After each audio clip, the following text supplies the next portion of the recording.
Tengo aquí un libro apasionante, hombre, apasionante para los que alguna vez hemos estudiado estas cosas o los que admiramos al autor. El libro es voluminoso, muy descriptivo, muy didáctico, y se llama Lo que cuentan los muertos. ¿Y qué es lo que pueden contar los muertos? Hombre, lo que los que saben leer en los muertos pueden saber escuchar de ellos, saber ver en cada uno de sus pliegues.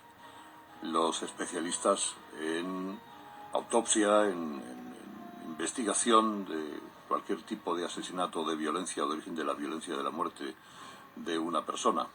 Para eso, claro, hay que haber sido, se aconseja, un buen especialista en medicina legal. Este es uno de los mejores del mundo. Es un profesor así considerado por todos como una auténtica referencia. Don Luis Frontela. Profesor, buenos días. Buenos días. Me alegro de saludarle. ¿Es más agradable, por ejemplo, ser pediatra y ver nacer a niños? ¿O a usted desde siempre le gustó la medicina legal? Siempre, desde los 10 años me gustó la medicina legal.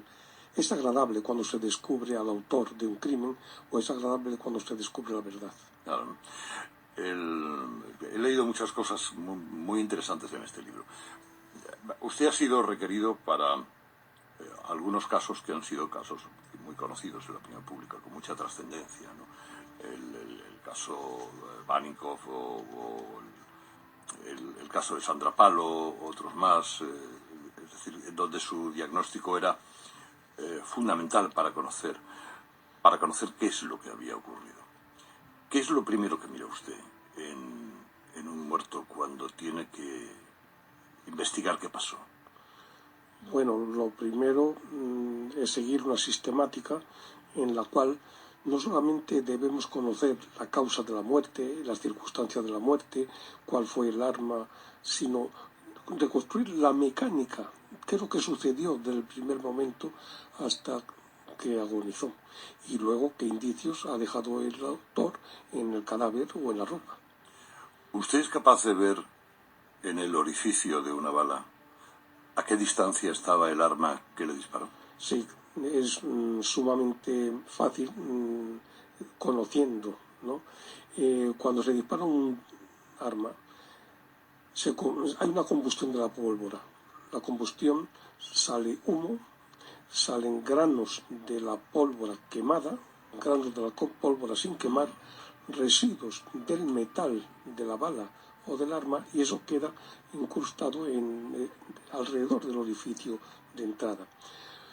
Claro, cada elemento de esos, cuanto más ligero es, más corto es el alcance, y cuanto más pesado es, más largo. Por ejemplo, el metal llega más lejos, la pólvora quemada o sin quemar llega más lejos, sabiendo a qué distancia llega cada uno de esos elementos y buscándolos no solo en el orificio, sino en los alrededores, permiten conocer la distancia del disparo. Cuenta usted varios casos en el libro. El caso del secuestro de un hombre al que asesina el criminal con un tiro en la cabeza, otro en el costado, varios más. Lo empaqueta prácticamente y lo quiere echar al río Tajo. Pero comete un error. Al transportarlo en el coche, al parecer, la cabeza rozó el cristal y pues allí quedarían restos y por lo tanto se pudo demostrar que eso fue así. Esto hace unos cuantos años no hubiera sido posible, ¿verdad, profesor? Las técnicas de ahora nos ayudan mucho. Bueno, este caso sí fue hace unos años.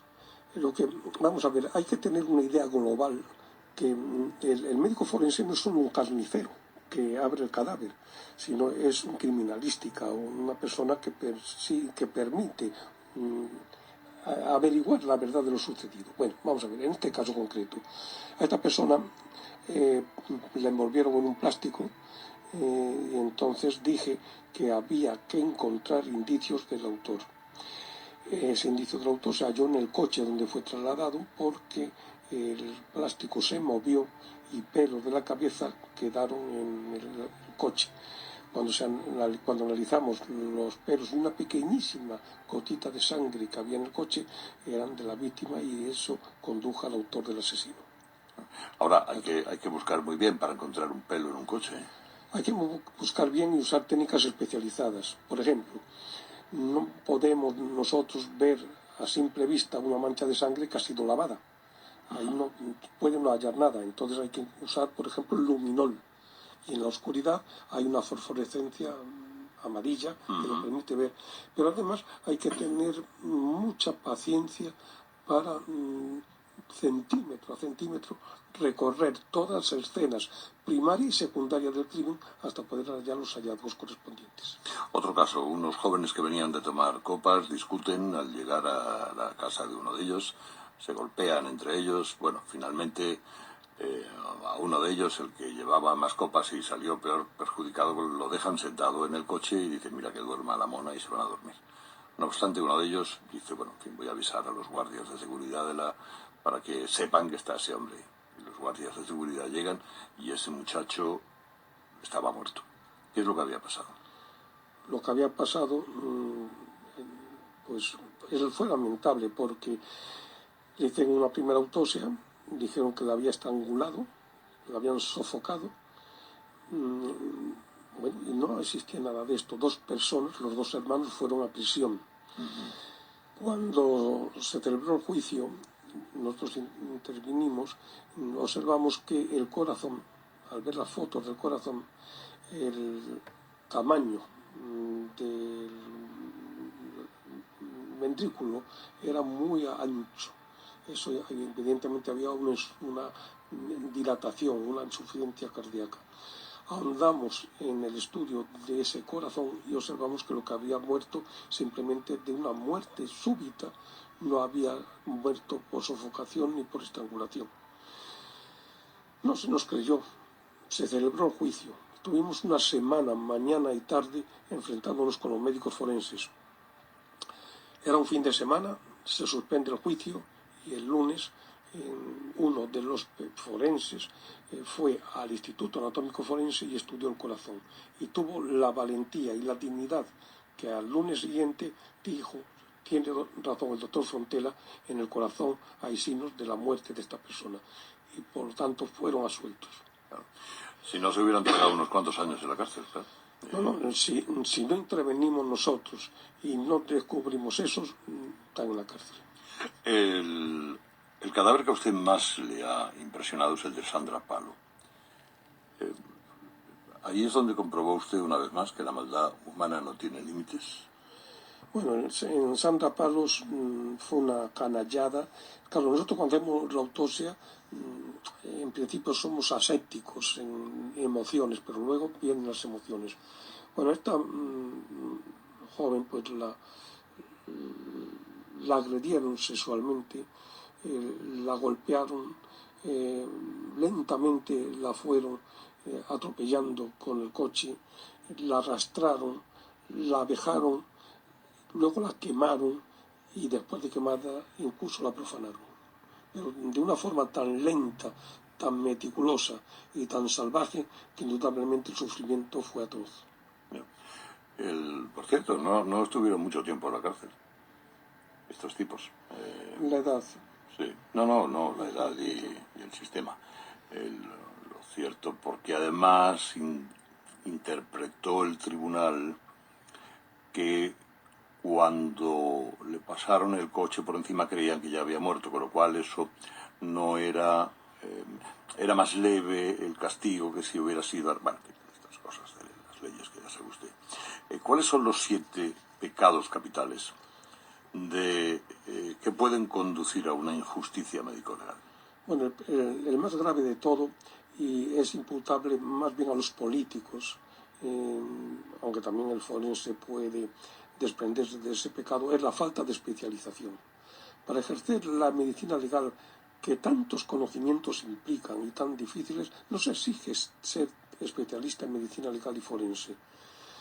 Yo soy médico forense y ante esa laguna de especialización en España tuve que ir al Instituto de Medicina Legal de Italia, donde me hice especialista, y luego en Escolanjar, pero si no, pues no podía haber sido especialista. Bueno, en segundo lugar,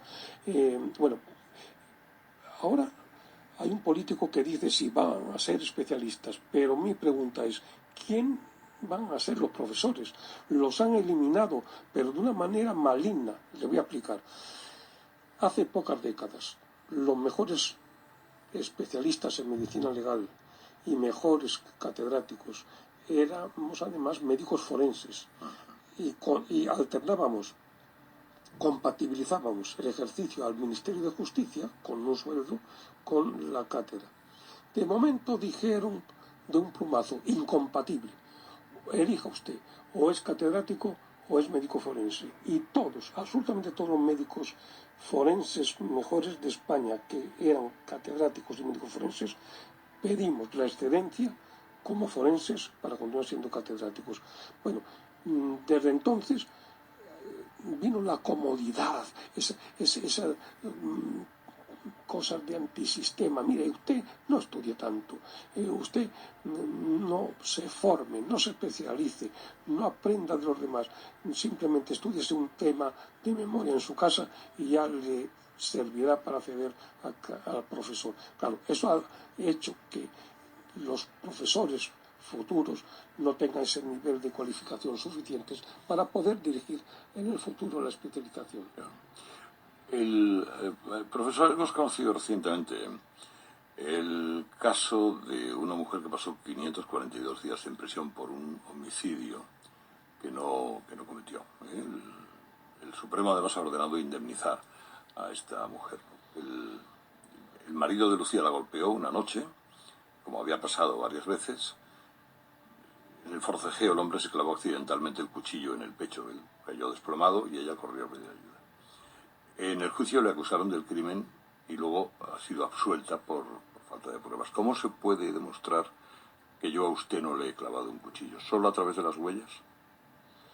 Bueno, las huellas quedarán en el cuchillo. A través de ellas solamente se demostrará que he empuñado el cuchillo.